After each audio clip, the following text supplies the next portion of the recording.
makinerie perverse dhe prishën pothuajse gjithë politikën. Tashi kulmin e këtij perversiteti dhe perfeksionin më të lartë të këtij perversiteti sigurisht e ka Rama me Partinë Socialiste dhe me të gjithë enturazhin e vet.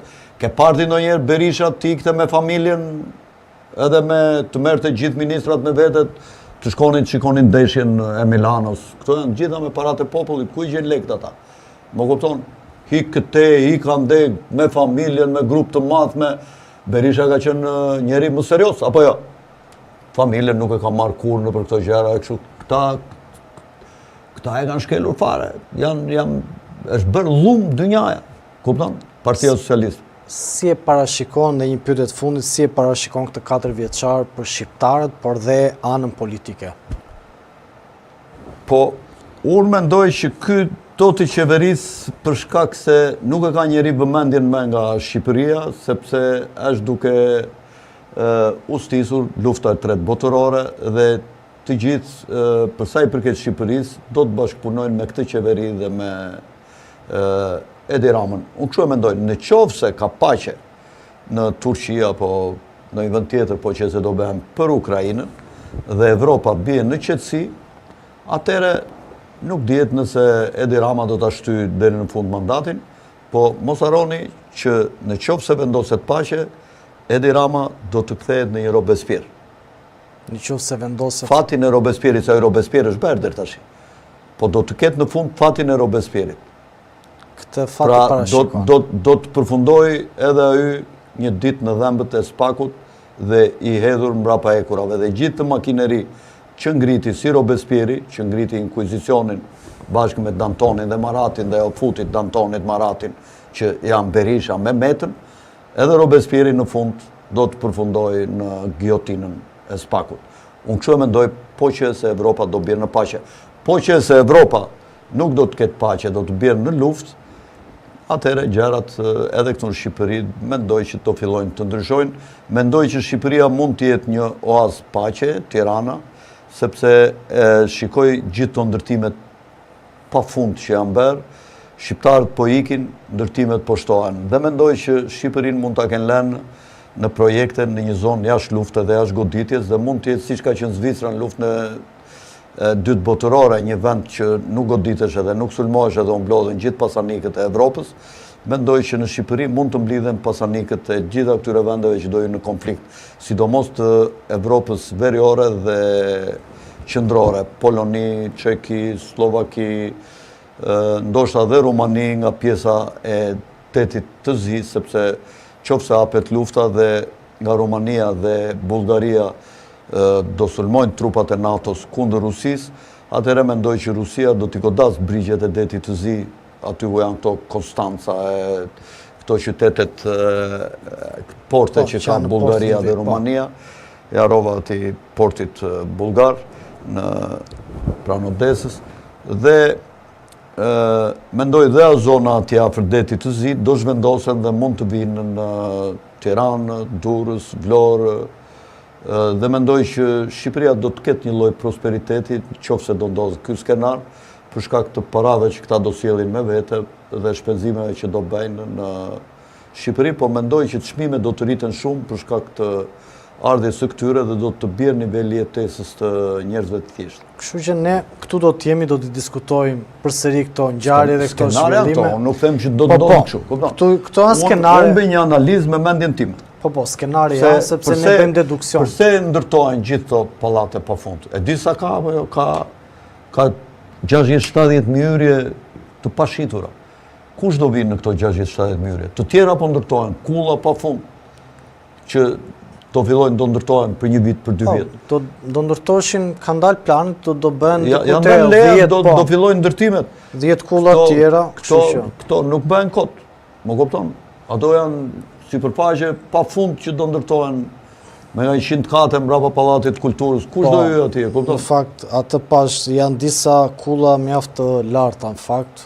Këtu ke poshtë në krah të studios tënde do ngrihet një kull 40 kate. Po. Këtu në 200 metro, 300 metro mbyllje në komunës Parisit. Po, është. Ke sheshi përballë përballë bustit Selamusajt. Po.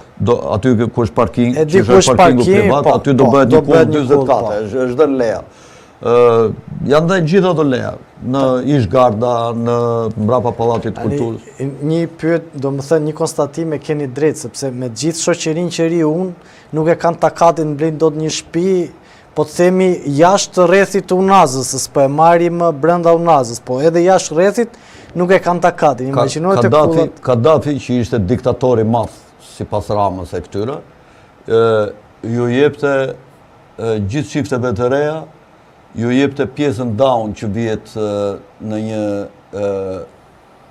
blerje me kredi, ku banka ta financon deri 60-70% të vlerës kredisë.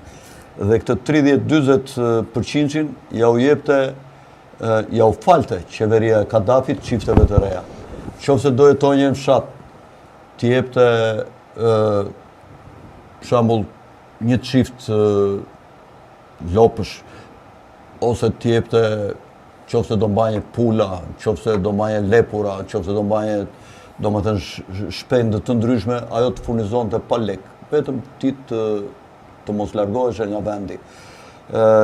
Karburanti ka qenë me vlerën më të ulët në botë. Në Maqedoni, 14 cent ishte një litër. Në Maqedoni, mos gaboj, ju kishin bërë thirrje të çifteve të reja të ktheheshin në fshat dhe do t'i rimbursonin deri 100.000 euro që ata të hapnin një sipërmarrje në zonën e bujqësisë. Mirë, po ajo qeveri që ndjek këto politika do goditet nga globalistët, sepse globalistët duan që njerëzit të vinë nga fshati në qytet dhe të hyjnë në qytetet burgje dhe të ushqehen me mish industrial, me ushqime industriale, të bëra me miza, me milingona, me akrepa, me i marrin, i bluajnë, domethënë këto po bëhen tash, edhe ti marrë si kokoshka me qumësh artificial të bërë me qumësh plur, t'i jam fëmijët me çik çokoladë që të duket e mirë me sa esenca, të ushqen me ato që mundësisht të vdesin kur të vjen 45 vjet ose të paktën të smuren, të rinë nëpër farmacira, dhe ato qeveri që zhvillojnë bujqësinë shikohen si qeveri armiqësore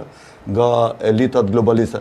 Kjo është arsyeja pse Rama nuk e zhvillon bujqësinë, se Rama i di shumë mirë këto, ja kanë dhënë detyra shtëpie dhe Rama është një kryeministër i globalistëve, kur nuk e shikon ti që po përpiqet tash të zhduk keshin, po nxjerr ligje Banka e Shqipërisë për të ndaluar mbi 10.000 euro të thyen për një person këto exchange-et, po ju merret fryma, duan t'i zhdukin dal nga dal, sepse duan të ky institucioni i pastrimit paras, që është institucioni deep state-it ky, nuk është i shqiptarëve ky. Se duket i bukur shumë të gjejmë, të pastrojmë, të mos lejojmë pastrimin e parave, po shqiptarët të gjithë në zez punojnë ande. Paret në të zezi marrin. Në të zezi marrin këtu, edhe në Shqipëri në të zezi marrin. Edhe në Shqipëri, kursimet që kanë nga puna e tyre në zezi kanë. Në të zezi kanë. Qarë do t'ja u marrësh ti ato parat? Sepse me dy bilance që punojnë kompanitë shqiptare është e pritshme. Po ti dhe, ajo quhet ekonomi gri, do me thënë nuk quhet e zez quhet kur vin të ardhura nga krimi. E kuptoj, po them kuptimin që nuk deklarohen. Do me thënë të ardhurat janë nga ekonomia gri, kryesisht e shqiptarëve dhe ekonomia e zez. Tashi ti si një djali që punon në lavazh atje 18 vjeç që ka kursyer 15-20.000 euro dhe vjen ble këtu një makinë, fjala vjen. Se djali i ri do të kap një dashnore, do makinë të bukur. Vjen ble një makinë 25.000 euro, këtu ka punuar 4 vjet, 5 vjet atje në lavazh, ka ngrënë bukë me djathë, me sallame, me domate, duke fjetur nëpër garazhet e makinave, ti do ta kapësh në rrugë, do t'i thuash ku i ke gjetur ti këto parat? Do ta kapë institucioni i pastrimit parave. Ku i ke gjetur parat ti, se do bëj ligj tash. Po ti jetë makinë e shtrenjtë, të kapin në rrugë, ta konfiskojnë, thonë na sill ku i ke marrë të ardhurat që të ta lëshojnë makinën. Përndryshe do të ta marrim e do t'i shes shtetin në ankam.